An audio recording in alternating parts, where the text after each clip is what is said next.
그때 보셨던 선생님들께서는 좀 겹치는 슬라이드가 많을 것 같습니다. 이걸 추가해서 준비를 했습니다. 비장의 초음파 검사 기본 스캔과 이제 질환에 대한 질환은 사실 이제 저희가 접하기가 좀 힘들어서 기본 스캔 위주로 좀 보시고 질환은 가볍게 넘어가면 될 것 같습니다. 저는 우리내과 의원 손준혁입니다. 반갑습니다.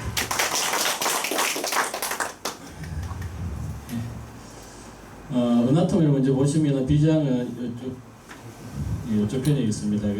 인터로페리토니얼 오간이고 레프트 어퍼 쿼드런트에 위치하고 있고 이제 그 다이아프람의 접해가 꼭 9번에서 12번 립이 인접해가 있습니다. 그리고 패티 리가멘트로 레트로페리토니움이 부착되어 있고 그중 이제 스토막에 이제 접해 있고 또 레프트 키드니 어퍼폴 그리고 이 콜론의 스프링 플렉션 그리고 이 팬크라스의 테일 이런 거와 이제 인접해 있는 장기가 되겠습니다. CT로 로케이션 한번 보시면은 이제 레프트 오브 쿼드런트에 이렇게 있게 되고 좀 포스티리어 쪽에 있죠. 그리고 여기 이제 12번, 11번, 10번, 9번 이런 립에 인접해서 있고 다이아프람 쪽으로 이렇게 들어가 있기 때문에 우리가 초음파 스캔할 때 좀 제한점이 있는 장기가 되겠습니다. 스캐닝에 우리 그 복부 초음파 이제 표준 영상 이거 한 장입니다. 그 비장의 장축을 촬영하시면 되는데 이 뱃살이 있는 그 하이룸 쪽하고 어퍼폴로프를 잘 나오게 그리고 이 콤팩스한 이 보드까지 이렇게 나오게 찍으시면 되고 이렇게 찍기 위해서는 여러 가지 방법이 있는데 일단 컨벡스 프로브를 사용하게 되고 자세는 수파인이나 이제 우측 Y로 하게 되는데 우측 Y가 조금 더 유리한 것 같고 또 어떤 경우에는 수파인이 좀 더 잘 보이는 경우도 있는 것 같습니다. 늑간 스캔을 했을 때 엔테리어 엑스를 라인 할 때는 이제 우리 리버에 늑간 스캔을 하듯이 조금 오릭하게 하게 되고 포스트리얼 엑스를 라인 쪽으로 하게 되면은 조금 롱지튜드널하게 프로그를 높게 찍게 되면은 조금 더 장축성을 잘 얻을 수가 있습니다. 그래서 호흡의 적당히 시키면서 체위 변환 같은 거 하면서 이렇게 영상을 얻으시면 될 것 같고 여기서 이제 길이는 11에서 12cm 이내가 정상이 되겠고 이 두께는 3, 4cm 이내가 정상이 되겠습니다. 스캐닝 한 예를 한번 보시면 26세 젊은 남자니까 이런 경우에는 좀 비장이 이제 큽니다. 그래서 수파인에서 찍어보게 되면은 어느 정도 비장이 어퍼폴, 로폴 그리고 하이룸 근데 이쪽에 이제 그 콤팩스한 보드 이쪽은 역시 릉이 좀 가려집니다. 이런 경우에 이렇게 이제 우측으로 Y로 돌려보면 근데 더 많이 가려집니다. 이렇게 우측 Y가 꼭 좋은 건 아니고 뭐 호흡에 따라서 시켜도 더 안 보이는 경우에도 있고 두 가지 방법을 다 사용해서 스파인이나 우측 Y 다 사용해서 해보시는 게 도움이 될 것 같습니다. 나이가 들면서 이제 스플린이 좀 작아지기 때문에 더 관찰이 어렵습니다. 그래서 스파인에서 한 55세 여자 환자고 여기 역시 릉에 많이 가려집니다. 이렇게 어퍼폴, 로폴이 좀 보이지만은 그래서 이 경우에는 보면은 또 이 우측 Y로 돌려서 보게 되면은 조금 더 이 콤팩스한 부분까지 잘 보이게 관찰이 됩니다. 어느 한 가지가 답은 아니고 잘 보이는 쪽으로 이렇게 보셔야 되고 호흡도 어떤 경우에는 이제 15호흡을 시키면 잘 보이는 경우도 있고 오히려 15호흡 하면 릉이 가려져서 안 보이는 경우에는 보통 호흡으로 내쉬게 하고 관찰하는 게 더 보일 수 있습니다.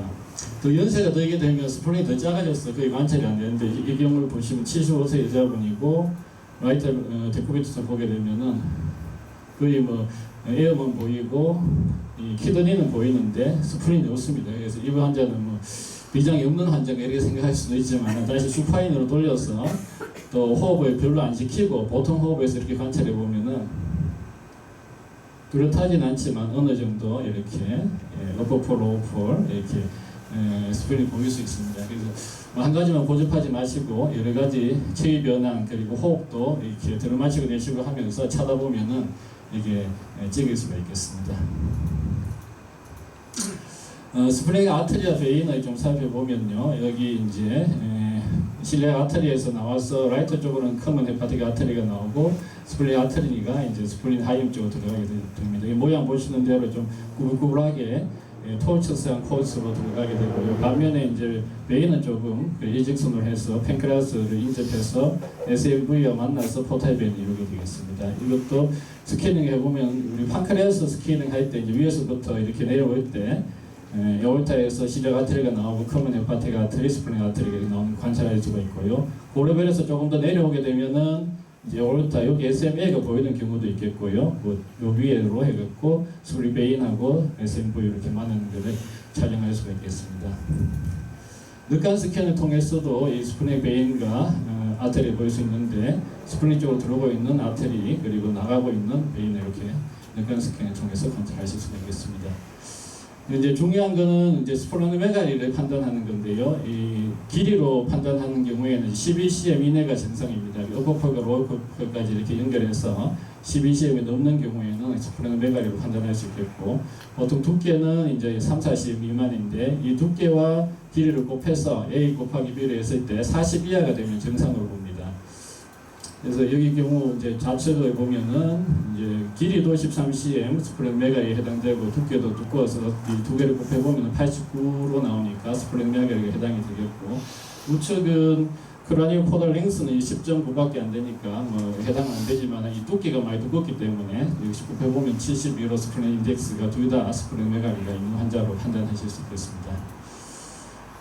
그리고 이제 노멀 스플린에서 이 조형을 하게 되면은 그 동맥기에 이렇게 아크 모양의 이넨스먼트가 되게 되고, 포탈 비너스 페이지가 되면 호모니지너스한 이런 이넨스가 되게 됩니다. CT에서도 마찬가지로 동맥기 초기에 이렇게 이넨스가 아크 모양으로 ECU에서 비슷하게 되고 조금 지나면 이렇게 호모지너스가 되게 되는데, CT를 조금 늦게 찍으면은 스플린에서 이렇게 아크 모양이 없고 그냥 이렇게 보통 보면 그냥 호모지너스 이넨스만 되는 경우도 관찰할 수가 있겠습니다.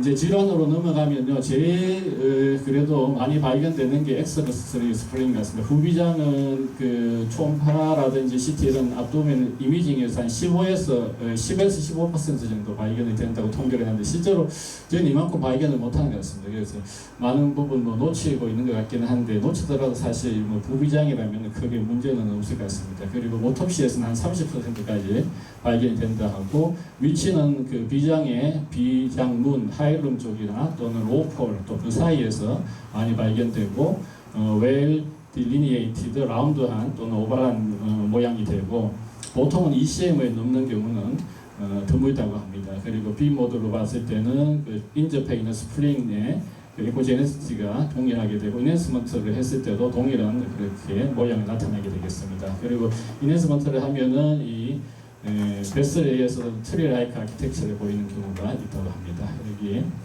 보시면은 이제 여기 하이룸이고 로우폴 사이에 이렇게 로우폴 가까이에 라운드한 비장하고 거의 에코제네시스 비슷한 부비장이 관찰되고 있고요. 조용했을 때 이렇게 트리 라이크 아키텍처가 보일 수가 있다고 합니다. 제가 이제 찾아본 케이스인데 보시겠습니다. 로우폴, 로우폴, 하이룸이고 이쪽에 부비장이 보이고 있습니다. 거의 비장, 인접한 비장의 에코제니스트가 동일한 이런 모양이 되겠습니다. 이런 경우에는 제가 봐서는 뭐 추가 검사를 하지는 않는데요. 무비장으로 그냥 보도될 것 같고, 44세 남자였고 특별한 증상은 없고 1.5cm에 2cm 미만의 이런 라운드 모양의 엑스스프링이 관찰이 되었습니다. 두 번째 케이스도 한번 보시면요. 이 환자는 조금 애매하게 이제 하이룸 쪽인데, 이게 펜크라스 테일하고 인접해 있어서 뭐 펜크라스 안에 리전인지 아니면 부비장인지 뭐 확실치는 않았습니다. 그래서 이렇게 보이는데, 이 환자도 근데 이제 엑스스플린이 가능성이 더 많을 것 같고요. CT를 권유했는데 환자는 뭐 CT는 안 찍었고, 제가 한 1년 정도 있다가 다시 팔로우 했는데 큰 변화가 없었습니다. 1cm 정도 되는 이런 리전이 있어서 이게 이제 엑스트라 스플린이 하이룸이나 로폴에 있지만은 간혹은 이제 펜크라스 테일과 인접해서 또는 펜크라스 테일 안에도 이렇게 발견이 될 수 있겠습니다. 환자는 봐서는 부비장이 더 맞지 않겠나 싶습니다. 그리고 이제 다른 케이스인데요. 이 환자는 이제 그 트라우마 후에 스플린 럽처가 되는 환자인데, 이렇게 럽처가 되게 되면은 스플린 셀이 그 복강 내에 임플란테이션이 일으켜서 그 여러 가지 백도피 스플린을 이렇게 만드는 경우가 있겠습니다. 여기도 있고, 이 각각 여기는 이제 인터포스 스캔이고, 요거는 약간 그 트랜스버스 가깝게 스캔했는데 다른 자리에서 이렇게 찾아낸 거고요. 동영상에 보시면 인터포스 스캔에 의해서 라운드한 꼭 엑스 스프린처럼 이렇게 보이는 부분이 있고, 조금 더 그 복강 내측으로 미디어 사이드로에서도 또 다른 부분에서도 이렇게 관찰이 됩니다. 멀티플하게 스플린이 보이고 있는 포스트 트라우마틱 스플레노시스 케이스가 되겠습니다. CT를 찍어보면 이쪽에 이제 레터럴 쪽에 하나 있고 그 뒤쪽으로도 있고 또 안쪽에도 이렇게 여러 군데 2에서 3cm짜리 스플린, 토비 스플린 이렇게 여러 개 보이는 경우가 있을 수 있겠습니다. 이 경우는 이제 대부분 이제 케이스는 그 유럽 그 초음파 뭐 협회입니까 EFS UMB에서 찾은 케이스인데 이 트라우마 후에 이제 시스트가 이제 생긴 경우로 이런 경우에는 라이닝이 없는 셀이 없는 그냥 그 슈더 시스트가 되겠습니다. 이런 모양으로 보일 수 있고 이런 경우에도 내부에는 뭐 인터넷 에코나 칼시피케이션이 보일 수가 있다고 하는데 저도 이런 경우는 본 적은 없는 것 같습니다. 그래서 시스틱한 리전이 스플린에서 이렇게 발견되는 경우가 콘제니탈하게는 뭐 에피더모이드 시스트나 림판지오마 또 시스틱 헤만지오마 이런 경우가 있다고 하고 앞에서 보신 그 트라우마 후에 생기는 슈도 시스트로 보일 수가 있고 시스메스로는 뭐 인플라메이션에 의한 뭐 앱세스 같은 것 또 바스큘라 리전인 임팍션 그리고 또 헤마토마 그리고 네오플라스틱으로는 뭐 림포마, 메타스타시스 이런 것도 다 시스한 리전으로 나타날 수가 있다고 합니다. 실제로 뭐 저런 병변의 사진을 찾기는 힘든 것 같습니다. 그 부비장 다음으로 조금 더 우리가 그래도 하면서 볼 수 있는 거는 이제 TB 환자가 꽤 있기 때문에 이제 과거 TB가 왔던 이 환자들은 이제 캐시피케이션을 가지고 있는 경우가 있겠습니다. 이런 경우도 조금 그 흔한 소견이 되겠고 그 캐시피케이션의 사이즈는 굉장히 다양하다고 하고 어떤 경우에는 이제 메타라든지 크로닉 인팍션 또 뭐 그래놀 이런 거에 의해서 올 수도 있기 때문에 그런 것들은 좀 감별해 주시는 게 그래도 좋으실 것 같습니다. 여기도 이제 책에서 찾은 케이스로 보시면은 뭐 멀티플한 캐시피케이션이 이렇게 있고 이제 그 EUS에서 조형 증강 초음파를 했을 때 뭐 정상적인 스크레이션 같은 거 보이기 때문에 병적인 상태는 아니고 양성 캐시피케이션을 보일 수 있고요. 이 경우에는 콤팩스 프로브로 보았을 때는 뭐 특별하게 스플레노메갈리는 있는 것 같고 내부에는 괜찮은 것 같은데 리니어로 이렇게 바꿔보면은 아주 타인이한 캐시피케이션이 보일 수가 있겠습니다. 제가 찾은 케이스인데 보시면 뭐 다양한 크기의 또 멀티플한 캐시피케이션이 이렇게 관찰이 되고 있습니다. 이 환자는 39세 여자였고 예전에 이제 TB, 림프 아데나이티스, 오스테오마이알라이티스 치료한 환자가 되겠습니다. 이렇게 이런 비나인 케이스이기 때문에 크게 있다는 것만 확인하시면 되고 문제는 있건 없겠습니다. 간혹은 이제 솔리트리로 하나만 발견되는 경우도 있겠고 이 환자는 60세 남자로 뭐 특별한 TB 같은 과거력은 없었고 이렇게 단발성으로도 리니어로 봤을 때 캐시피케이션을 관찰할 수 있었습니다. 그 다음에 조금 그래도 관찰 또 할 수 있는 게 헤만지오마가 되겠습니다. 그래서 오톱시에는 뭐 이것도 14% 정도, 14% 정도 있다고 하는데 실제로 그만큼은 뭐 못 찾는 것 같고요. 보통은 2cm 미만인 경우가 이때도 많겠고 보통 호모지니스하고 에코제네시스 좀 증가되어 있는 이런 소견이 되겠고 3cm 이상으로 커지게 되면은 하이포로도 보일 수 있겠고 뭐 시스 체인지나 또 캐시피케이션 같은 것도 동반될 수 있다고 합니다. 요거는 이제 3cm은 아니고 보다 작은 병변인데도 이게 에코제네시스가 좀 떨어져 있는 이런 거죠. 보통 하이퍼로 보인다고 했는데 하이퍼한 이력인데 COES를 하면은 뭐 18초 아트레 페이지하고 그다음에 10초 28초도 역시 아트레 페이지인데 이 바깥에서부터 안으로 차들어가는 헤만지오마의 정례적인 소견이 보이고 있습니다. 그래서 작고 저에코지만은 스플린 헤만지오마로 진단하는 케이스가 되겠습니다. 그러면 이제 제가 다른 질환 때문에 보려고 이제 CT를 찍었는데 보면은 판독에서 이렇게 역시 뭐 6mm짜리 딜레이드 필인 이넨스먼트 되는 스플린 리전이 있어서 스플린 헤만지오마가 이제 66세 여자로 있는 환자가 되겠는데 이 환자를 불러서 제가 이렇게 로폴에 있습니다. 위치도 알고 있고 헤만지오마로 이제 판독이 돼서 초음파를 봤는데 초음파로는 워낙 작아서 뭐 이건지 잘 모르겠습니다. 정확하게 찾기는 좀 힘든 그런 케이스가 되었고, 멀티플하게 있는 경우도 있습니다. 이것도 조금 영상이 흐리지만은 이 하이퍼 에코익한 노듈라 리전이 여러 군데 이렇게 보이고 있습니다. 그래서 이 환자는 CT는 제가 필름을 받지는 못했는데 CT는 찍어서 멀티플 헤만지오마로 이렇게 판독된 환자가 되겠습니다. 그래서 부비장 또는 캐시피케이션 또 헤만지오마 정도는 간혹은 발견의 비장을 보다가 할 수 있는 것 같은데 모두 다 이제 비나인이기 때문에 사실 발견을 못해도 큰 문제는 없을 것 같습니다. 멀리건트는 사실 좀 드물고요. 그 프라이머리는 굉장히 드물게 되고 이제 림포마라든지 메타 같은 게 이제 비장의 병변으로 나타날 수 있겠습니다. 그리고 메타스타시스 같은 경우에도 보통 베리 어드밴스드 스테이지에서 나타나게 되고 하지만은 여기 있는 테스티큘라 점세 투머나 런 캔서 중에 스몰셀 런 캔서는 좀 초기에도 메타가 될 수 있다고 합니다. 대부분은 에코 푸어한 저에코를 보이지만은 그게 특징적이지 않다, 유라이블한 사인은 아니다고 이렇게 얘기하고 있습니다. 여기는 비나인한 캐시피케이션은 아니고 여기는 캐시피케이션이 있지만은 인역을 보게 되면은 아주 작은 그 하이퍼에픽한 노듈라 유진을 보이고 있는 루케미아가 이 스크린에 인퓨저레이션 되어 있는 이런 케이스가 이런 경우는 사실 좀 위험할 수 있을 것 같습니다. 이거 어떤 보기에는 괜찮은데 이렇게 확대해 보면은 병변이 보이고 있는 케이스였고, 그리고 여기는 이제 림포마가 이제 스크린의 로우폴에 인발브먼트 있는 경우고 저해코로 보이고 CVS 했을 때는 조형이 좀 안 되는 중위 비장이 더 조형 증강이 잘 되는 연소를 보일 수가 있습니다. 다 책에서 찾은 내용이고, 여기는 이제 마지막으로 그 멀리건트 멜라노마의 그 비장 침범인데 오히려 여기에는 제에코가 아니고 이제 고에코로 보이고 우리 리버의 그 메타처럼 이 두꺼운 헤일로, 페리페라 헤일로가 이렇게 보이고 있습니다. 조형 증강은 반대로 비장이 조형이 잘 되고 메스 부분은 조형이 좀 떨어지는 이런 조형이 되겠습니다. 평생 볼 일이 있을 것 같습니다. 녀석이 있었고, 그리고 이제 스프링 인팍션이 있는데 인팍션도 이제 이 경색이 생기게 되면은 이 B 모드에서는 경계가 좀 불명확하게 보이고 좀 저해코로 보이지만은 근데 조형 증강을 저희가 하지는 못하지만은 조형 증강을 했을 때는 아주 뚜렷하게 이 블러드 플로우가 없어지기 때문에 경계가 뚜렷하게 이렇게 나타나는 이런 소견이 보였습니다. 여기까지입니다.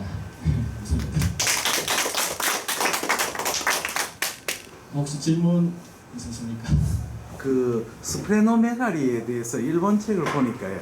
그 스프레노메가리가 보통 우리가 그 리버 시로시스나 포탈 하이펜션 될 때는 스프레노메가리가 전반적으로 이렇게 커지는데 그거 말고 이제 가령 스프린에 여러 가지 종양이 침륜되든가 다른 그게 그 바스큘라 말고 다른 원인으로 이제 스프레노메가리를 동반될 때는 이 전반적으로 커지지 않고 하일룸 쪽이 그쪽에 많이 커지기 때문에 40세 이후에서는 이 AP 장축을 이렇게 꺼가지고 하일룸이 바깥으로 돌출하면 스프레노메가리를 한번 가능성을 생각하라. 그러니까 스프레노의 장경 11cm만 생각하지 말고 장경이 11cm 안 되더라도 스프레노 하일룸이 바깥으로 돌출하면 혹시 이게 스프레노메가리가 있을 가능성이 있다.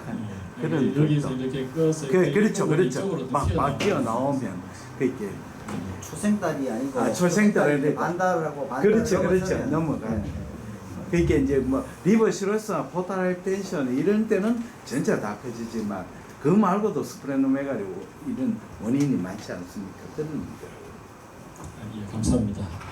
요즘에는 우리가 컨제스티브 스프레노메가리 해갖고 그런 다른 원인 없이 반티 신드롬 하는 거죠. 반티 신드롬 네. 그런 요새 그런 말 안 쓰죠. 요새는 안 쓰죠. 그런 것도 좀 있었고 간혹은 보면 메타스타틱 캔서도 제가 여러 정리한 보인 적 있는데 있을 수 있습니다.